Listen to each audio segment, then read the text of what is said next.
बरु भगवान भेटिएला काठमाडौँमा कोठा भेटिँदैन बा के चाहिँ गर्ने होला यो घरमा छ कि दाइ यहाँ कोठा छ नि कोठा त किन नहुनु तर मान्छे बस्छ होइन होइन दाइ खाली कोठा छ खाली कोठा किन नि बस्न तिमी खाली कोठामा बस्छौ ए तेरि दाइ सामान भएको कोठा के म बस्नलाई के बस्ने मात्रै सुत्दैन ए तेरि दाइ सुत्नलाई हो क्या धन म सबैतिर खोज्दै हिँडेँ काहीँ पनि पाएन दाइ धन त्यो फर्म भर्नलाई नि दिएको त्यो पैसा पनि खाइदियो मेरो त्यही भएर खोज्दै खोज्दै हिँडेको तपाईँसँग छ कि तपाईँको घरमा भनेको कोठा ए छ नि भाइ कोठा त किन नहुनु हो र दाइ भाडा कति दिनुपर्छ नि भाडा त मेरै किचनमा छ नि पैसा दिएन महिनाको 10,000 हस् हजुर हस् मसँग 30,000 छ 20,000 मैले सपिङ गर्न राखेँ तपाईँलाई 10,000 दिनु पर्ला क्यास भाइ तिमीले के सोच्यौ मलाई तिमी जस्तो भरको कलिलो मान्छेले म क्यास लिन्छु होला अनलाइन गर्दैन सजिलो हुन्छ नि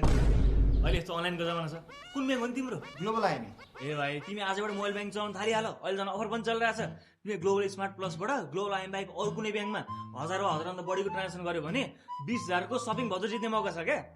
हरेक हप्ता 7 जनाले जित्ने मौका पाउँछ फेरि यो चैत महिनाभित्र मात्रै फेरि अब यति राम्रो सुविधा दिइरहेछ ब्याङ्कले यस्तो युज गर नि तिमी फेरि तिमीले फर्स्ट चोटि ग्लोबल स्मार्ट प्लसबाट फन्ड ट्रान्सफर गर्नलाई भएर मात्रै हो नि फेरि यो सुविधा ओहो हो र दाइ थ्याङ्क यू दाइ मैले जितेँ भने त सपिङको पैसा नि जोगिनु भयो तपाईँको अकाउन्ट भन्नु त बद्री चापा है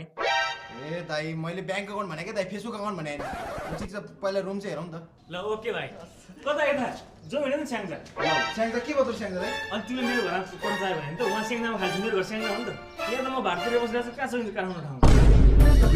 हिँड्नु त गाडी ब्याग हुन्छ टिकट गाडी हुन्छ